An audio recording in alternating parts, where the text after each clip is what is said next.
The topic that I have been given for today is approach to resuscitation of polytrauma patient, with a special emphasis on shock management. Let's first discuss what do we mean by polytrauma.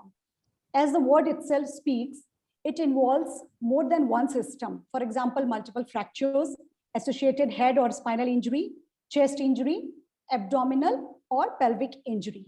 And since there is involvement of multi-system, so it needs management by a team, which involves surgeons as well as physicians. Looking at the global burden of trauma, trauma is the leading cause of death between the ages of 14 to 45 years. As per the WHO and the CDC data, globally more than 9 people die every minute from injuries or violence. That means about 16,000 per day and 5.8 million every year, which is around 97.9 per 1 lakh population. And most common cause for this trauma is motor vehicle crashes, followed by suicide and homicide. So as we can see, there is a huge burden of trauma on the society as well as on the healthcare. So it's very important for all of us to be aware of how, for all of us anesthetists as well as for all the physicians to be aware about the specific requirements of trauma patients and how to manage them. Now let's look at this particular trimodal death distribution curve, which we have been seeing for long, which basically depicts the death caused as a result of trauma. And it has got 3 peaks, as you can see in this figure. The first peak occurs within seconds to minutes of trauma. That is basically the on-spot death, even before the patient reaches the hospital.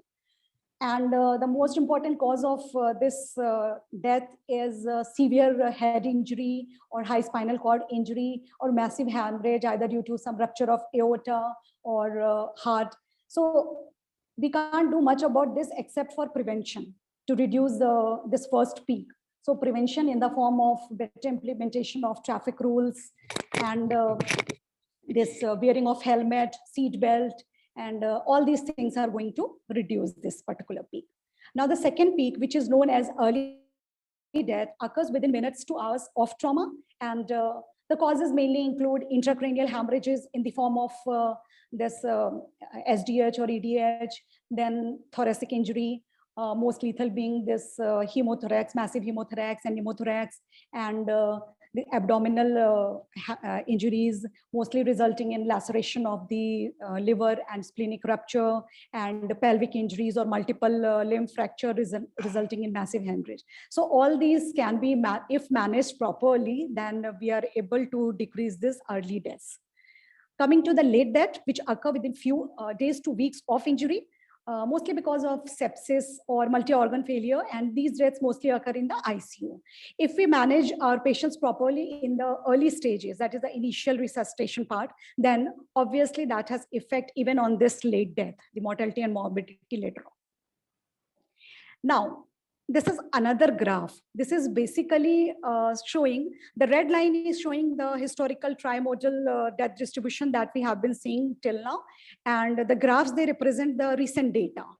And as you can see, this data is from 2010. You can see that it has almost become bimodal. The second peak is no more there. So this alteration, this major change has been brought about because of better pre-hospital care, more training, trauma training, better setting trauma care, as well as dedicated trauma management teams. Everything has led to this major shift in this distribution of death following trauma. And we hope to decrease it further to all these peaks. We hope to flatten the curves more in future. The unique challenges to the healthcare posed by these trauma patients includes these patients require resource-intensive care. They have multiple injuries to multiple body systems. Their acute injuries overlie and interact with a variety of underlying medical conditions. So what is the role of anesthesiologists in trauma care? Well, anesthesiologists are involved right from the beginning of the management of these trauma patients, starting from the emergency department, where they are needed for airway, as well as for resuscitation of these patients, proceeding through the operating room, where obviously the anesthesiologists have a major role, to the intensive care unit. many countries, different countries and different places, they perceive the role of anesthesiology in trauma care differently. For example, in European practice, the anesthesiologists are working in the pre-hospital environment as well as a director of the emergency department or even as a leader of the hospital trauma team. So that speaks of the role of anesthesiologist in trauma management. In fact, the presence of an experienced anesthesiologist and the immediate availability of an open operating room is both are core resource standards for accreditation as a level 1 trauma center. So the objectives of today's talk are to discuss about initial assessment and management of the polytrauma victims as per a systematic approach based on the principles of primary and secondary survey, and to correctly assess priorities in the management of polytrauma patients. Let's start with a case scenario. We have a 44-year-old male driver who crashed head-on into a wall. The patient is found unresponsive at the scene, and when he is brought to the hospital via the basic life support team, he is already having a cervical collar in place and has been strapped to a spine board. Technicians are assisting ventilations with bag and mask. Well, the scenario that I have given, I think most of the times here in India, we are not receiving our trauma patients like this. Very rarely they are on a spine board or with a cervical collar in place. Still, I have chosen this particular case scenario in order to emphasize the need for proper transfer for a proper pre-hospital care as well as a proper transfer of all the trauma patients in order to prevent further injuries to the spinal cord and in order to prevent further harm to the patient. So this is very, very important. Coming to the case scenario, since I have given only a limited information about the patient, this is what happens most of the time when we are in the emergency department or the trauma center and we receive our trauma patients. Most of the time, we don't have much information. Many a time, the eyewitnesses are also not there. Only the pre-hospital team have brought them or the ambulance person they have brought. And many a times, even the relatives and other persons are not there. So what is the sequence of priorities in assessing this particular patient with this limited information that I have provided? Do we need to identify the specific injuries before initial management of this particular patient? Well, the answer to this particular question is no. We need not know the specific injuries sustained by any trauma victim in order to start the initial management. So we have to start very quickly. So how to proceed then? Well, to solve our problem, we have this ATLS concept, that is Advanced Trauma Life Support course, which is the most widely accepted trauma training course worldwide. So this is almost there in more than 80 different countries, and more than 1.5 million people or the healthcare personnel have already got trained in this particular concept. So this concept, basically, we will be discussing our all the trauma management. In fact, most of the hospitals in India also, they are following this particular ATLS concept provided by the American College of Surgeons. Though there are many other courses like Canadian CTLS course and other courses are there, but we are following this, and almost all of them, the priorities and whatever the gist of all these courses are seen. So this advises ABCD approach to evaluate and treat all the trauma patients. What is this approach? We will discuss it in detail. It tells us to treat the greatest threat to life first. So whichever thing is going to kill our patient first, we have to address that particular problem first. So ABCD approach means A is going to kill before B, B is going to kill before C, and C before D. That's why we have kept our priorities like that only. Definitive diagnosis is not immediately important in order to manage the trauma victim. Detailed history is not essential to begin evaluation. Obviously, we will be needing all these things for proper management later on, but these are not immediately required to begin our treatment. Time is of the essence, and we should do no further harm to the patient. That's why this cervical collar and the spine board that I was talking about. Now, time is of the essence. This is very, very important, because until we act timely in case of trauma victim, the chances of saving the patient decreases with time. So here comes the concept of golden hour, which all of us are aware. I think most of the residents, they have also heard about this golden hour.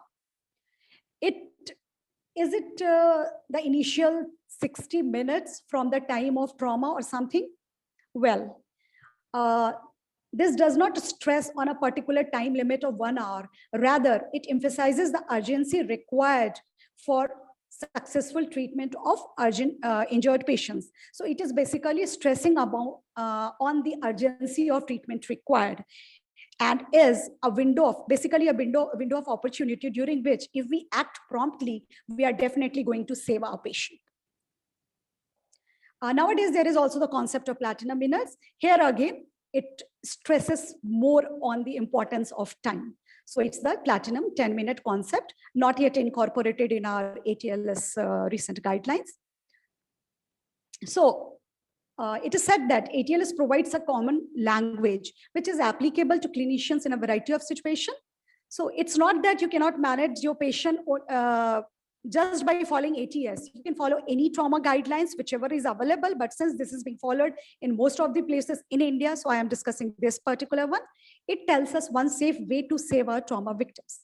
It is just as relevant to provide in a large teaching facility in America or Europe as it is in a developing nation with rudimentary facilities. That means it only speaks of the basic. It doesn't talk about something very high-fi, which is not available in a particular center. Even if it's not a trauma center, in most of the emergency department or the hospitals who are dealing with trauma, the basic equipments, if that is present, we can easily manage as per the ATLS guidelines. So trauma is basically a teamwork. As you can see, there are so many people required, but still, whatever I'm teaching to my students today, or what we are discussing right now, is what are our priorities. If I say that we have to manage airway first, then we have to manage breathing, and then circulation, it doesn't mean at all that if a person is bleeding severely, so you cannot put an IV cannula and start fluid simultaneously. But the thing is, you cannot neglect airway and breathing and jump onto C.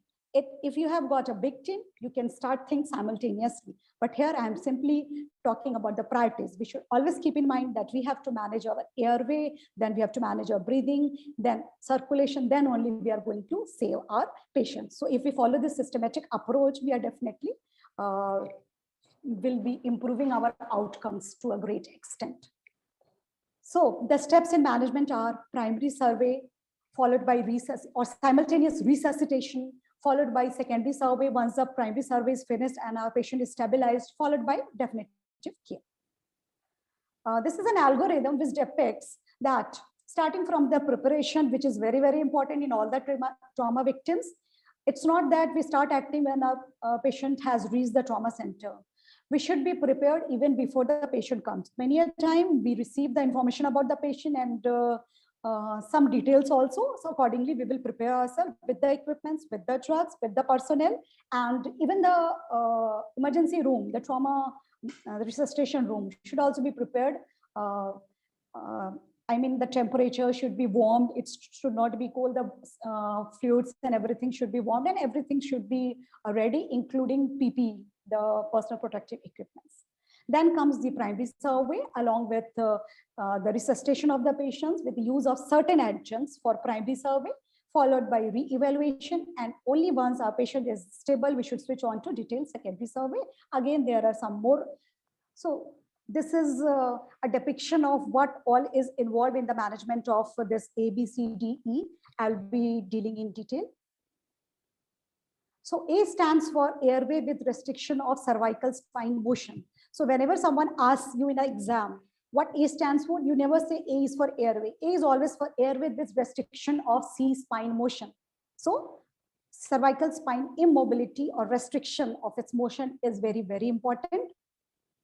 After you have assessed for airway compromise and managed your airway, next comes the breathing and ventilation. That means it's not just the exchange of airway, but it also involves the gaseous exchange at the level of the alveoli and capillaries. All should be adequate. That we have to assess as well as to manage before shifting on to the C part, that is the circulation along with hemorrhage control. Obviously, hemorrhage control is very, very important when we are talking about circulation. Here I'll give the analogy of a water tank. as you all know, if there is a tap in the water tank and we have kept it open, the tank is never going to fill however water we are going to put in it. In order to fill the tank, we need to switch off close the tap first. So similar is here also. If we don't control the hemorrhage, then we are not, whatever volume we are giving, we are not able to resuscitate our patient. Next is disability, which doesn't mean orthopedic disability, but it's basically neurologic disability. And during primary survey, it's only the basic assessment of the disability, neurological disability. Then comes exposure. In order to look for any missed injuries during the primary survey, and at this time, we have to take special care to prevent any kind of hypothermia of the patient. So like I'm saying, our priorities are A, B, C, D, and E, and we have to manage according to this particular priority. So what about the special group of patients, like the extremes of age, the pregnant ladies, obese patient, athletes patient, because these are slightly different from our normal adult patients that we are normally dealing. For example, elderly patients, they have got diminished physiological reserve, plus many of them are already on many medications. They might be hypertensive, diabetic. All these have their own implications while we are assessing the patient as well as while we are managing the patient. Similarly, if we talk about pediatric patients, they are not simply miniature adults that we all know. So there are so many differences, like differences in the airway, which is obviously more difficult. Then many other things are quite different. The ratio of the body surface area to the body weight, all these are different. Similarly, in pregnant women, as we all know, that is basically a state of hypervolemia. So in a pregnant woman, suppose a patient lands up in shock, there is a blood loss. So as much as 1.5 liters of blood is lost till that time, she might be normal. She might not be manifesting signs and symptoms of shock. So a larger volume of blood loss is required for the manifestation of signs and symptoms of shock in case of pregnant female. But that doesn't mean the fetus is not suffering. By that time, the fetal compromise would already have happened.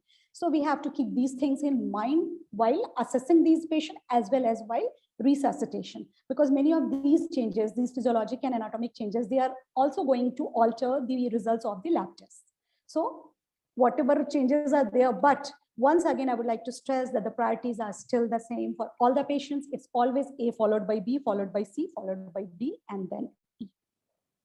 So if I tell you, if I simply ask you to assess the patients quickly to rule out the airway problem, airway compromise, or B, C, D, etc. So can you do it quickly? Yes, it can be done within 10 seconds. The simple way is to introduce yourself and simply ask 2 questions. What's your name and what all happened? If you get a positive and adequate response from the patient in a clear voice, that means as of now, we have excluded any compromise of airway, breathing, circulation, or disability. Because since the patient is speaking, that means the airway is patent and he or she is able to generate enough air in order to speak. And his cerebral perfusion is also not impaired much. That means still not in severe shock. And since he is able to comprehend and respond, that means the disability is also not there, neurological disability. So being anesthesiologist, we are dealing with airway day and night. So we are well aware of all this. So I'm not going into the detail of this airway. Simply, I would like to point out there are certain signs and symptoms which always point towards compromised airway, which should always look for in any trauma victim, like change in voice, noisy breathing, dyspnea, agitation. Patient might be tachypneic and abnormal breathing patterns, like some rocky kind of breathing or cancer breathing, or even use of accessory muscles of respiration can be there, and later on the patient may desaturate. So you have to act promptly. You have to recognize all these things. We all know that when the airway is compromised, not patent, we need to intervene in the form of intubating the patient or achieving a definitive airway. But there are certain conditions in which we need to intervene even if the airway is patent. So what are those conditions? Well, that can be because of some airway problem. For example, if there is a burn patient having inhalational injury. So right now the patient is able to speak and the airway patency is there. But because of the progressive laryngeal edema, later on there can be narrowing of the airway and airway compromise can be there. Similarly, some breathing problem can be there. For example, the patient is having multiple rib fractures or flail chest or something which is impairing the ventilation of the patient. So, or for any other reason, if we want to put the patient on ventilator, we need to intubate that patient. Next is inability to protect the airway. As we all know, a GCS of 8 or less is an indication to intubate the patient so as to protect the airway. Or many a times, in order to give short-term hyperventilation to the patient in order to control intracranial aplasia in case of TBI patients. So there are many more indications where we need to intervene even when the airways compromise is not there. These all are the list of obstructed airway causes and inadequate ventilation. So as anesthesiologists, we all know that we have a huge armamentarium of airway equipment, starting from the very basic supplemental oxygen, which must be given to all the trauma victims, followed by basic techniques like maneuvers, chin lift, jaw thrust. We have got basic adjuncts like airways, the nasal, the oral, the Goodell's airway, all that. Then we have several ways of achieving definitive airway and difficult airway adjuncts. So we all know all that. So I will simply ask, if in exam somebody asks you what is definitive airway, so how are you going to answer? Simply remember 4 things that must be satisfied. 4 conditions must be satisfied in order to call it a definitive airway.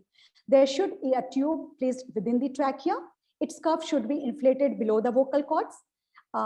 It should be connected to some form of oxygen increase assisted ventilation, and the airway should be secured in place using tape or some other means. Then only we will call it a definitive airway. So what all are definitive airways? One is the endotracheal intubation and another is the surgical airway. Now talking about surgical airway in trauma patients, which surgical airway will be preferred? Well, as per the guidelines, the preferred technique is cricothyroidotomy over the tracheostomy. Why? Because it is easier to perform, it involves less blood loss, and takes less time to perform. Nowadays in emergency rooms, we are daily, on routine basis, we are performing percutaneous dilatational tracheostomy, but that also is not an emergency procedure, and that is not advocated in trauma patient where we have emergency. Moreover, it requires hyperextension of the neck. Coming to the how to predict difficult airway, we all know we are doing it day and night in the PSC clinic. Simply remember the lemon mnemonic. I'm not going into the details. I hope you all are knowing it, or either you learn it by heart. Coming to difficult airway, you should never hesitate to get help. Be always prepared with your plans A, B, and C. And you should always be ready with the choices as per your setup and as per your expertise. And in case you are stuck up with difficult airway, there are a whole lot of things that are available. Suppose on laryngoscopy, you're not able to visualize the vocal cord, so you have got elastic bougie or the Eastman's tracheal tube intubator.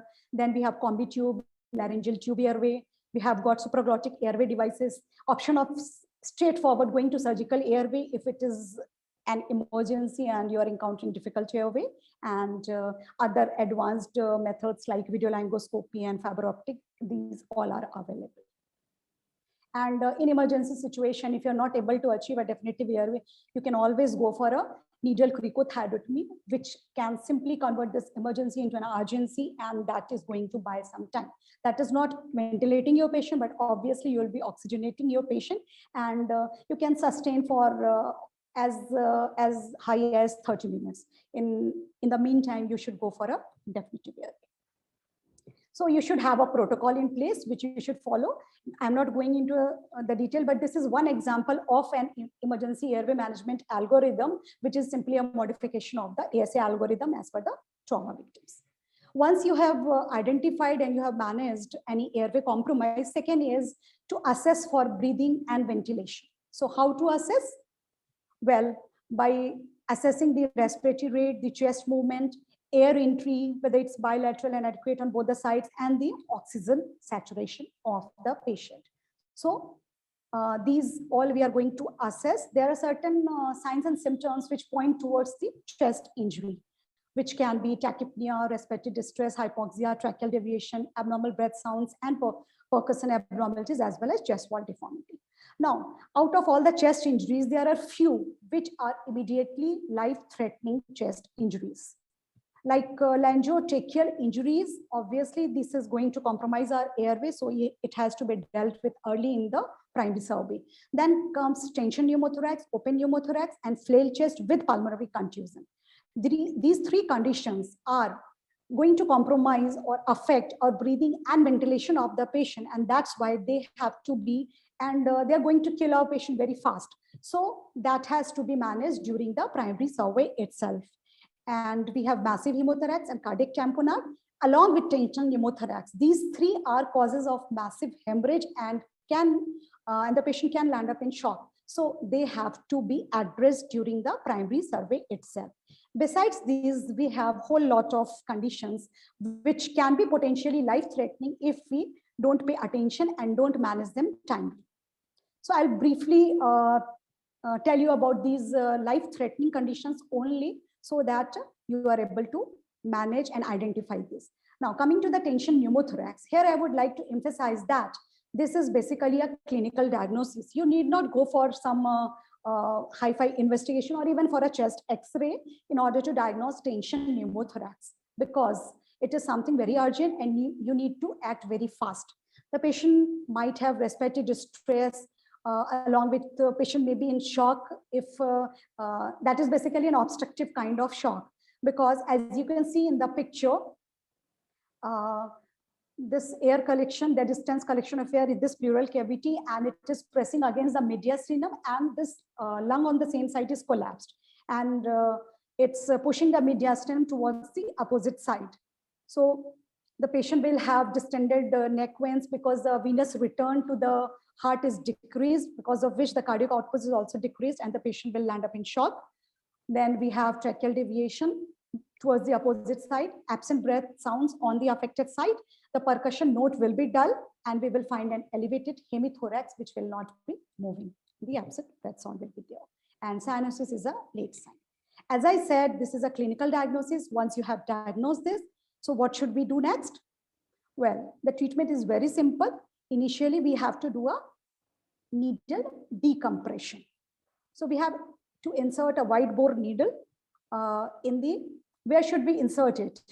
Well, traditionally, we have been taught to insert it in the second intercostal space in the mid-clavicular line.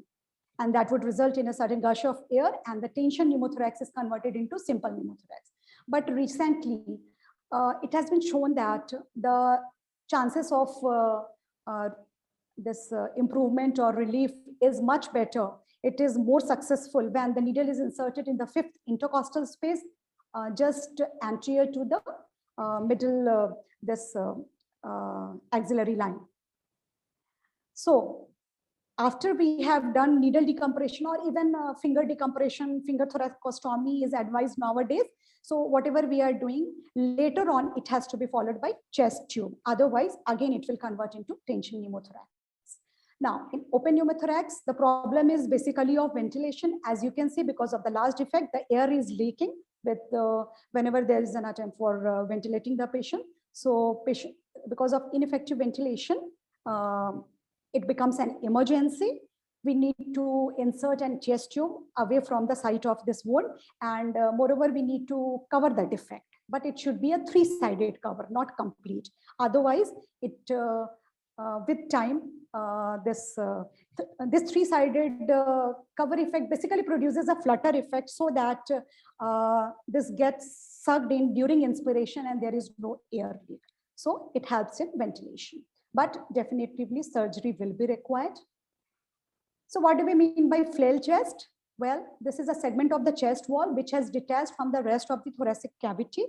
So it results in paradoxical respiration. As you can see in this picture, during inspiration, it is going outwards as against the rest of the thoracic cage, which is going inwards.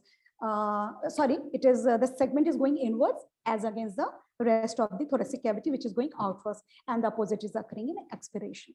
So there is again ineffective ventilation, plus there can be pain, because of which patient might require short period of ventilation For that, we might need to intubate the patient.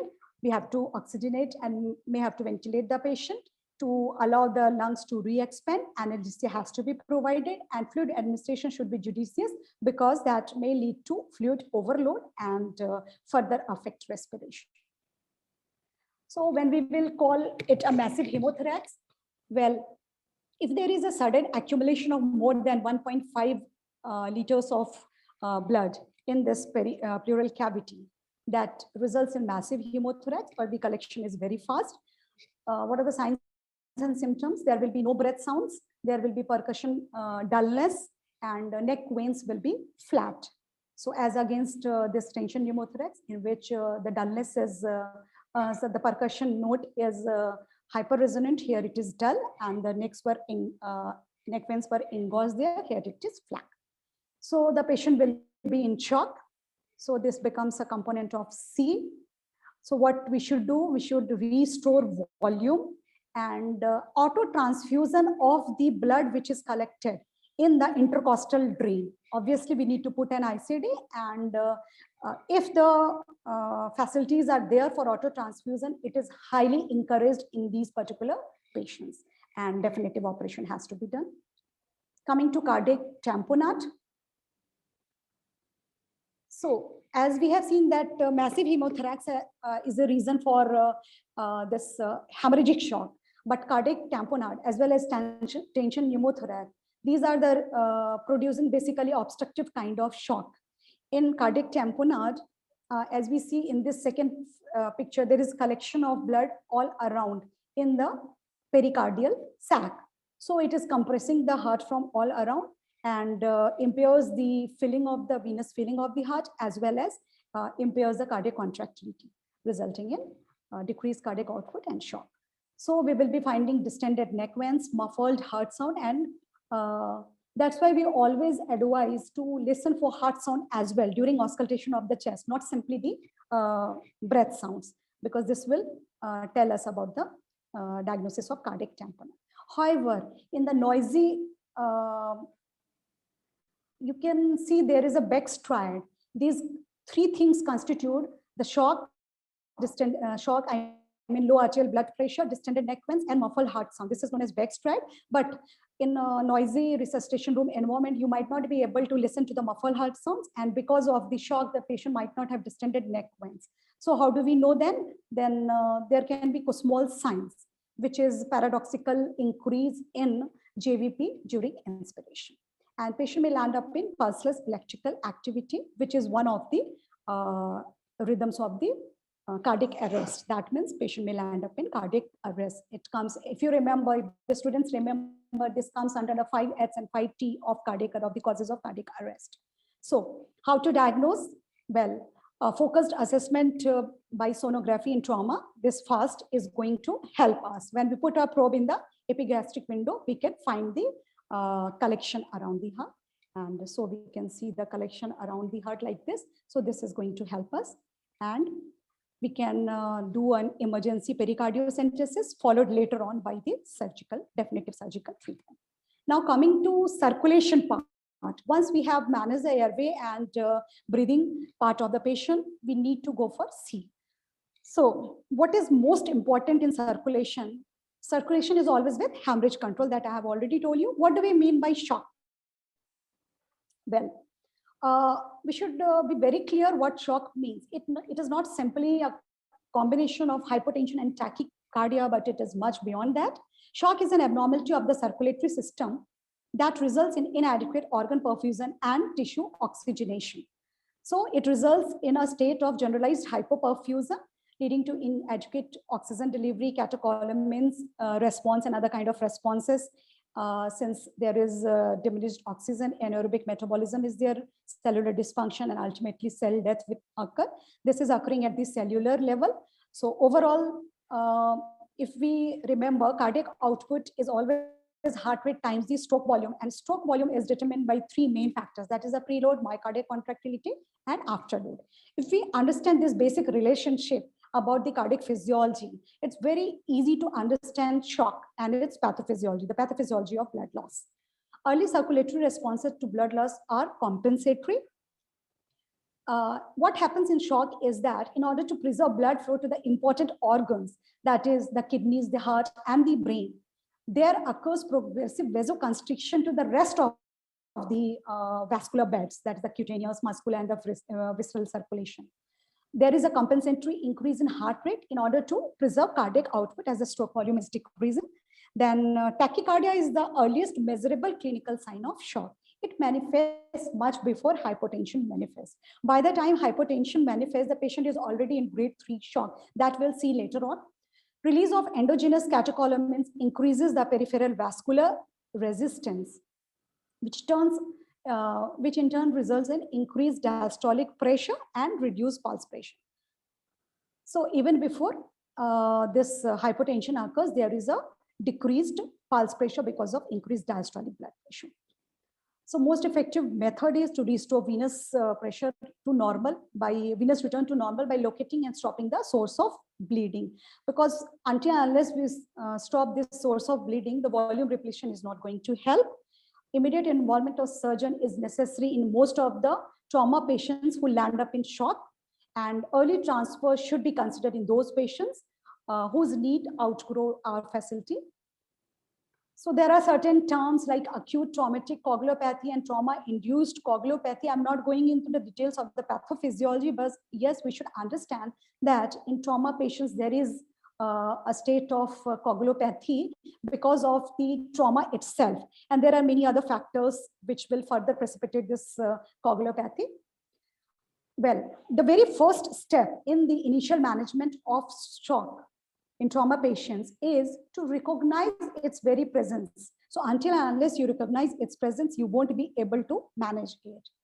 And to diagnose the presence of, or to recognize the presence of shock, you need to know about its manifestation. Let's take up another case scenario. We have a 28-year-old female who has met with an accident. Patient was unrestrained, and she presented to us with a pulse rate of 126 per minute and a blood pressure of 92 by 70 millimeters of mercury and a respiratory rate of 28 per minute. The skin is cold and diaphoretic, and the patient is confused and anxious. With this much information, can we say that this patient is in shock? Yes, we can say this patient is probably in shock. Let's see how to recognize shock. Obviously, by the signs and symptoms of impaired tissue oxygenation, like alteration in level of consciousness, anxiety, which is present in this particular patient, cold diaphoretic skin, tachycardia. So why is the skin cold and diaphoretic? Like I said, it is one of the compensatory mechanisms, that is the vasoconstriction to the blood supply to this skin, so as to conserve it for important organs of the body. Then we have tachycardia, followed later on by hypotension.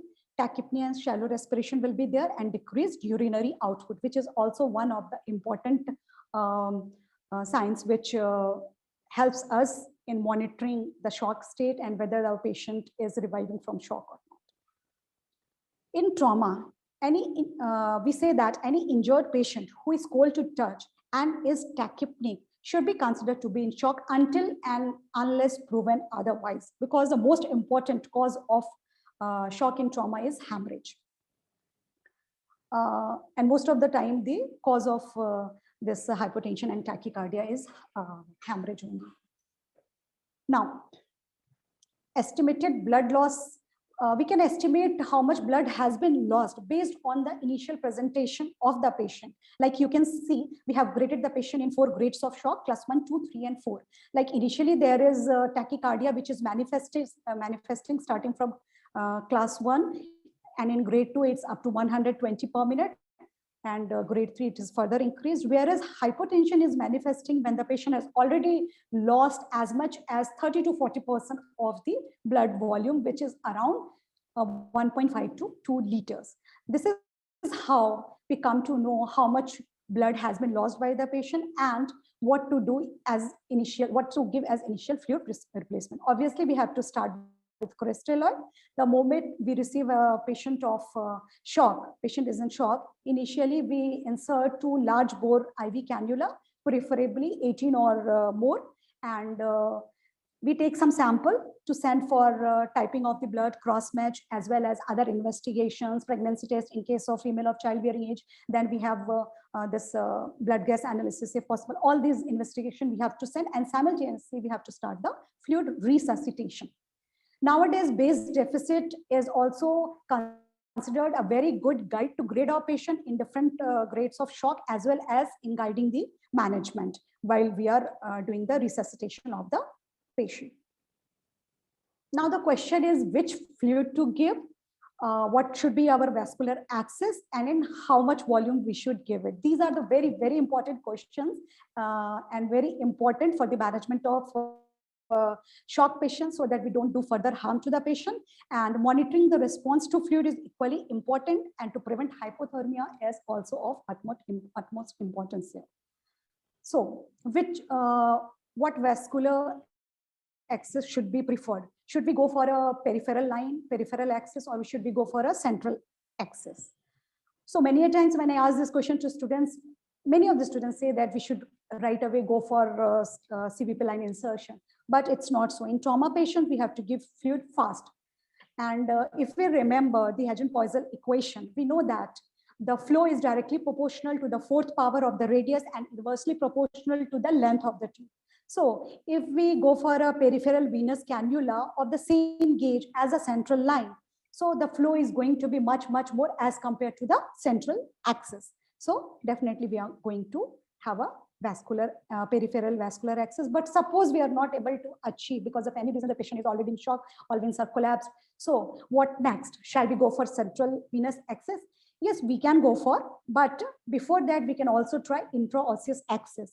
And I know many of you have never ever tried, even in a mannequin or in any kind of this workshops or something like that. So I would sincerely request you all to be acquainted with intraosseous access, because it is one of the accesses which is very helpful. After peripheral, we should go for an intraosseous access, because you can give large volume of fluid through that access also. So what type of fluid? It should be a warmed crystalloid. Isotonic fluid should be given to the patients, because of the reasons we all are much familiar with. Because of the lack of time, I won't go into much detail. Simply, I would say always go for a warm crystalloid solution. And how much to give? This is the most important question. Here, I would like to point out towards the earlier recommendation of aggressive volume replacement. In earlier guidelines, even in the ETS guidelines or in other guidelines, we used to see that they were promoting at least 2 liters of initial fluid before going for blood or blood component therapy or any other measures. But it has got its own risk. Like it increases the blood pressure during initial resuscitation. If we increase the blood pressure, then it's going to cause further bleeding. Before we have stopped the hemorrhage, we should not go for aggressive fluid replacement. This also decreases blood viscosity. The more fluid we are giving, the more dilution is occurring, and this coagulopathy is further increased.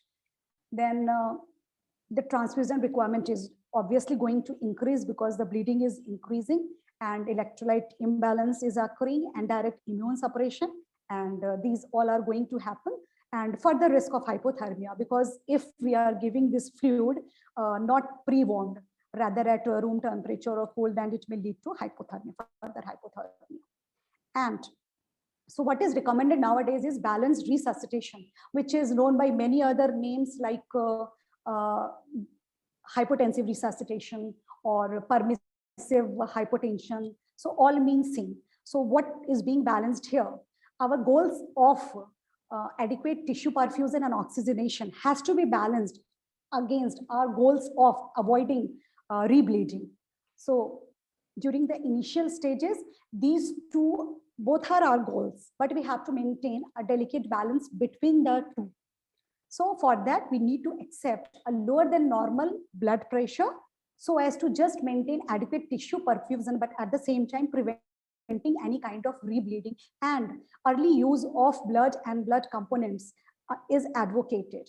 So I was going through Miller's anesthesia and came across a very interesting sentence. Like this as you can see, cilia of increased hemorrhage and the charbis of hypoperfusion. So an anesthetist need to navigate between these two. So this is a very interesting story. I think from the Greek mythology, you should go through it. I'm not going to details of these, but yes, this is very interesting concept. We need to maintain a balance between these two. Here again, I would like to emphasize that this balanced resuscitation is not a substitute for definitive surgical control of bleeding. So ultimately, we have to do this till the time the control of bleeding is achieved, but we have to be very quick in doing that. So why hypothermia should be avoided? Because it further precipitates coagulopathy by having a direct effect on the coagulation cascade as well as on the platelet aggregation. So a vicious cycle is established. So this is the lethal triad of trauma comprising of coagulopathy, hypothermia, and acidosis. So we have to avoid this vicious cycle. We should not enter it and try to come out of it as early as possible. So the goals of early resuscitation should be to maintain a systolic blood pressure of around 90 millimeters of mercury, never more than 100 millimeters of mercury, and maintaining a lower hematocrit and platelet count just above 50,000 and core temperature of 35. As you can see here, we are simply maintaining the things. We are not trying to normalize everything. We are not very aggressive. Whereas, so we are dividing the resuscitation into an early and a late part. In late part of resuscitation, once the hemorrhage control is established, obviously we can go for a higher blood pressure, and now we can try to normalize the coagulation status, the electrolyte balance, and everything else. Depending on the patient's initial response to whatever treatment we have given, the fluid that we have given, our patients can be classified. We can look for the improved organ perfusion, and accordingly, we can classify our patients into either rapid responder, transient responder, or minimal responder. So if the patient has responded well to fluid, so that means that patient is less likely going to require blood transfusion. So blood loss was not much, and it was less than 20%, and it has stopped. If the patient is transient responder, that means he has responded initially, improved initially, but later on again hypotension and signs of shock are there. That means the blood loss is ongoing, and it's maybe up to 40% of the total blood volume. So here we will be needing blood transfusion, and agar time hamare paas kam hai, we can go for a type specific blood rather than going for cross matching, which is going to take time. Whereas in case of non-responders or minimal responders, we can even go for a emergency blood release in the form of not even type specific blood, even a O negative blood can do. And if it is a female patient in the childbearing age, we should always go for a Rh negative blood. So this is a simple guide to go ahead depending on the response of the patient to this initial fluid therapy. Now coming to massive blood transfusion protocol. So when will we call it a massive blood transfusion? When the replacement of whole blood volume takes place within 24 hours, or half that within 3 hours. There should be a massive transfusion protocol in place in all the trauma centers or in all the hospitals who are dealing with trauma patients, because they have shown to improve survival, prevent wastage of limited resources, avoid errors, and improve delivery of products in a timely fashion. Well, nowadays, low ratio resuscitation of the blood components is promoted, which is mostly 1:1:1. That is the PRBCs, the plasma, the FFPs, and the platelets. So it should be given in 1:1:1 ratio. We should have a protocol, MTP protocol in place in every trauma center. It can be institution based. This is one example of an MTP protocol. Here you can see, based on the clinical criteria, there are certain criteria that has to be fulfilled. And if our patient fits in that criteria, we have to immediately contact the blood bank for emergency release of the blood. We have to send the person's sample and for the cross match immediately. Then we have to simultaneously do damage control resuscitation, which I am coming to, which involves limited crystalloid administration. Target should be lower, uncross-matched RBCs and FFP should be given till the time the cross-matched blood is available. Like in RBCs, we have to give blood group O to all the patient as it is a universal donor. Similarly, in FFP, we need to give AB. If we don't know the blood group of a patient, we need to give AB. It is a universal donor in case of plasma.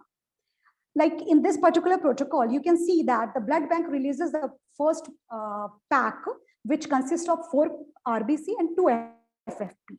Along with, we are considering hemostatic resuscitation in the form of tranexamic acid 1 gram given over 10 minutes, followed by infusion of 1 gram over 8 hours. And later on, the subsequent packs consists of the components in 1:1:1 ratio. So this is how this protocol works. Coming to our case scenario, 2 large bore IVs are in place. 1 liter crystalloid has been given. The vital signs post-treatment are blood pressure of 98/76 millimeters of mercury and the heart rate of 104. The patient still remains confused and unable to give medical history. So the second step in managing shock is to identify the probable cause of shock and adjust treatment accordingly. Well, to remember what are the causes of shock for the students, especially the exam going students, the PG students, I would like to tell you a mnemonic. How we remember this, the causes of main important causes of hemorrhage which leads to shock. 1 on floor and 4 more. As we know, the most important cause of shock is hemorrhage. Rest are non-hemorrhagic.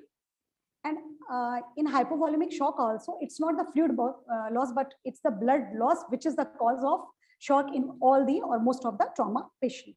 Non-hemorrhagic causes include the obstructive causes like tension pneumothorax and cardiac tamponade. Then we have cardiogenic causes, neurogenic causes, like spinal cord injury, high spinal cord injury. Here I would like to point out that in neurogenic shock, what is different from hypovolemic or hemorrhagic shock is that the patient will not manifest tachycardia. Instead, there can be bradycardia along with hypotension and rarely septic shock in the later stages.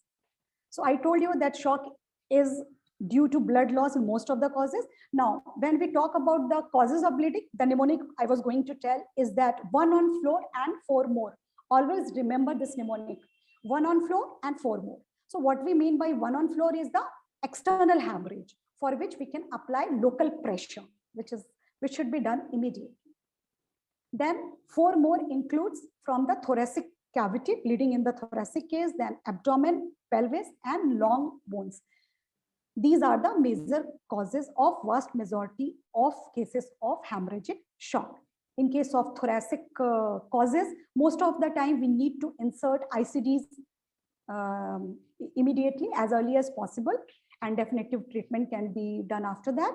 In cases of abdominal bleed, for abdominal bleed, we most of the time fast examination, that is ultrasound in the emergency department, that is very helpful, and that helps us in locating whether there is a collection in all of the 4 windows of the fast. And if required, patient has to be taken up for laparotomy early because surgical intervention is required if there is an intra-abdominal bleed.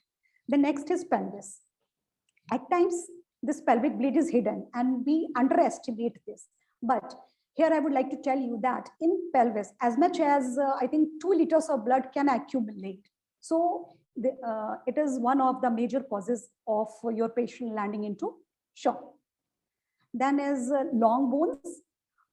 In case of fracture of femur, as much as for 1 femur fracture, as much as 1.5 liters of blood loss can occur. So you can easily imagine what if both the femurs are fractured. So splinting is a very important thing in case of bleeding from the extremities. So how it helps? It helps in 3 ways. First is it prevents further blood loss. Second is it prevents pain, because the sharp bone ends, they impinge on the nerve structure around and may cause severe pain. So it prevents, so it provides analgesia also, and it prevents further injury to the structures that are present around, including the neurovascular structure. So bleeding as well as soft tissue injury is also avoided. So this is simply a short form to remember what are the big 5 causes of hemorrhage in trauma victim and how to manage them. Obviously, 1 hour is a very small time to deal everything in detail.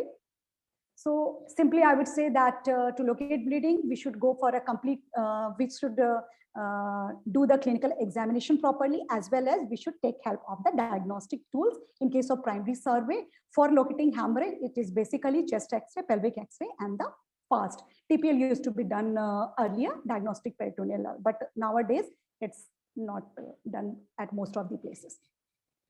So now we know the causes of bleeding. So depending on what is the source of bleeding, we have got so many type of interventions which we need to do to control or stop the bleeding.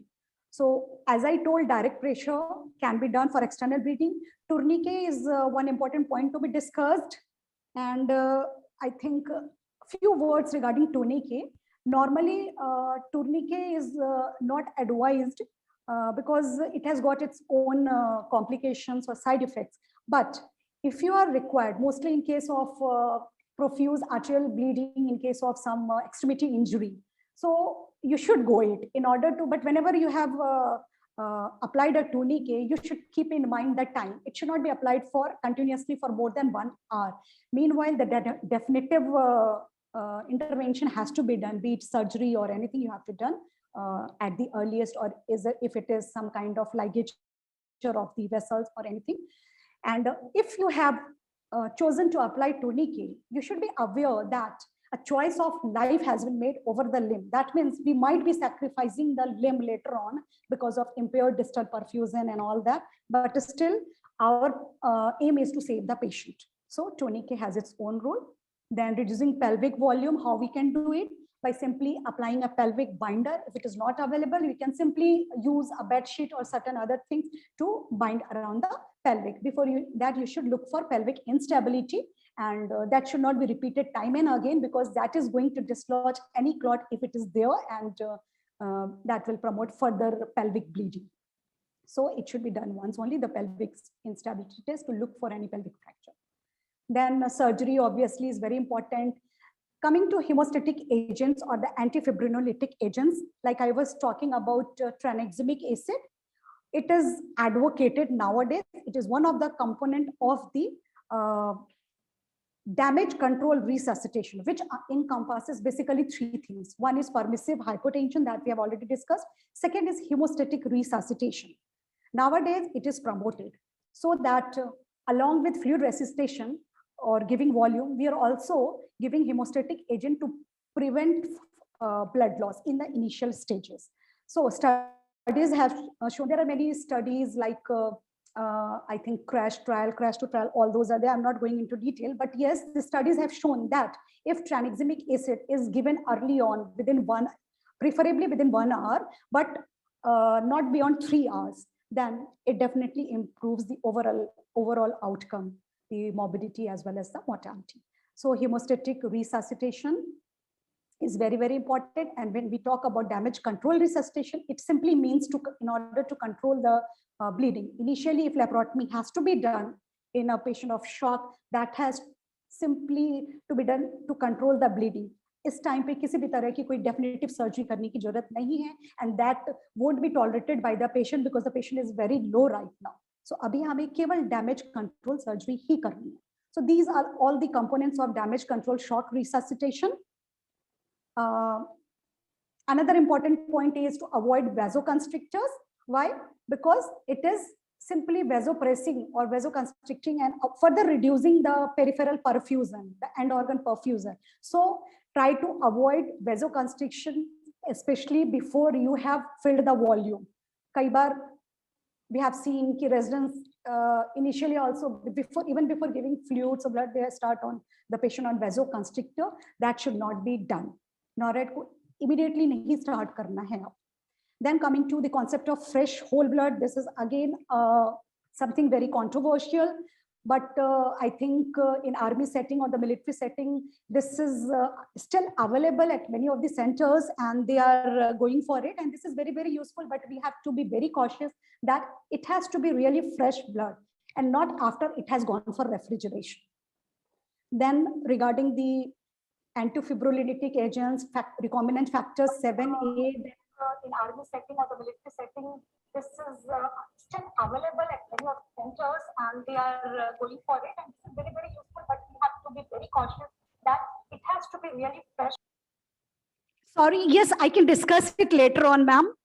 Hello, let me finish my talk. I will be coming to that. Now coming to the role of other,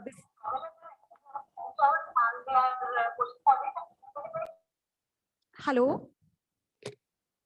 We can have a discussion on the role of fresh whole blood. I would also like to contribute, ma'am. Now coming to the other methods of this hemostatic resuscitation, there are many other things available like factor concentrates we have got. Then we have got prothrombin concentrate and calcium, etc. all should be utilized for the hemostatic resuscitation of the patient. Then few words about the role of whole blood viscoelastic test in the form of thromboelastography and ROTEM or many other tests that are available. So these are the point of care tests and they have their own benefits. Like they are assessing the in what is happening, the whole process of the in vivo, what is happening that can be visualized in vitro. And accordingly, they tell us about which component of this blood is lacking. Accordingly, we can plan what to give, whether we need to give cryoprecipitate or the FFP or a particular factor concentrate and or antifibrinolytic, everything they tell us. If we are able to interpret the graph properly, it is very, very useful. And it should be there in all the trauma centers, especially in the dedicated trauma centers. And nowadays it is being used widely. This we have already discussed. So we have to keep in mind these patient factors, including many patients who are on pacemakers or medications like beta blockers, which will impair the manifestation or shock or even the resuscitation that we are providing. Then we have already discussed about the vicious cycle of shock. That is one of the most important complications. Progressing to the case scenario, the chest X-ray of this patient shows multiple refractures and right hemothorax, massive hemothorax on the right side, large right side hemothorax, I should say. Right chest tube was inserted, 750 ml of blood was obtained immediately and subsequently 50 ml in the 2 hours. Later on, the vitals of the patients improved and the patient was no more confused. So that means we were able to manage and bring out the patient from shock. After the ABCs have been managed, we will look for disability. Here only it's a quick baseline neurological evaluation, which simply includes the GCS as well as the pupillary response, the lateralizing signs and other detailed examination that will be seen in the secondary survey, or if the patient is fully stabilized. And if required, even at this stage, we can go for neurological consultation if there are signs and symptoms of head injury or of neurological deterioration in the patient. Then we need to expose the patient by completely undressing the patient in order to look for any missed injuries which are responsible, because of which our patient is not being able to stabilize, or we are not able to, if we are not able to find any source of this hemorrhage. And we should be very cautious to prevent hypothermia by covering our patient and all other measures, whatever we can do, like giving all the fluids pre-warmed and keeping the temperature of the room warm, or other active measures of warming the core temperature. So we have got various adjuncts to primary survey, which these all are the adjuncts. We are doing it regularly. Obviously, the vital signs, ABGs, pulse ox, CO2, and this catheters. There are 2 catheters which need to be inserted during the primary survey itself.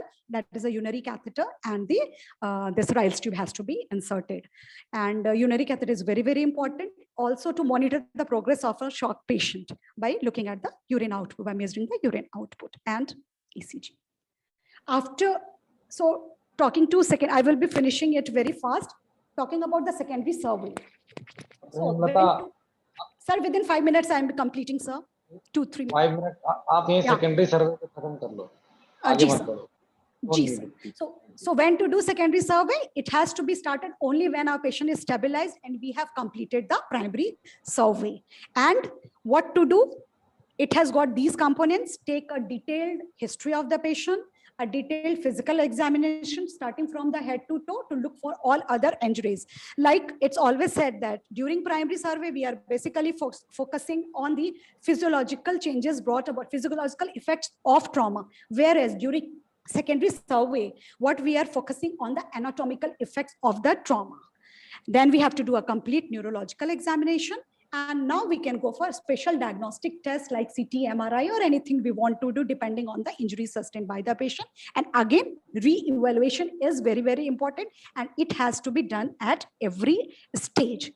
So these are the things. Now I'm skipping one word about this compartment syndrome. We should know about it. Students should go and read about it. This is basically a clinical diagnosis. Obviously, there are many things like delta P, the compartment pressure, which are there to diagnose it, but it is a clinical diagnosis based on the feature of pain out of proportion to the injury and tense and shiny skin, all that, and increased diameter of the extremity. You can diagnose it, and what you need to do is simply give a longitudinal incision in that particular facial compartment. Then whichever patient needs to be transferred, they have to be transferred. The decision has to be made early, and they need to be transferred as early as possible. This is the whole summary of what we need to do during the initial survey and resuscitation. To summarize, favorable outcome for a polytrauma patient demands an integrated approach to trauma management. Initial management is dictated by patient's immediate physiological requirements and not the anatomic requirements. ABCDE approach should be followed uniformly. Patients who exceed the capability should be transferred early.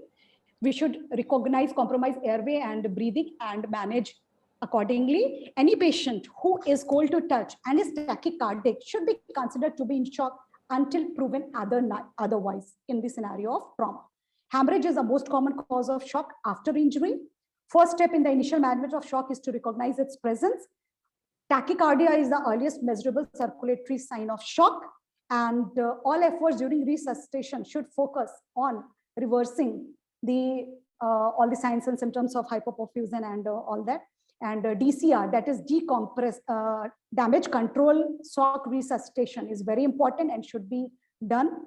Massive transfusion protocols should be in place. Primary goal of all trauma patients with suspected brain injury is to prevent secondary injury by preventing hypotension and hypoperfusion to the brain, and spinal motion has to be restricted in all the patient until and unless the cervical spine injury has been ruled out.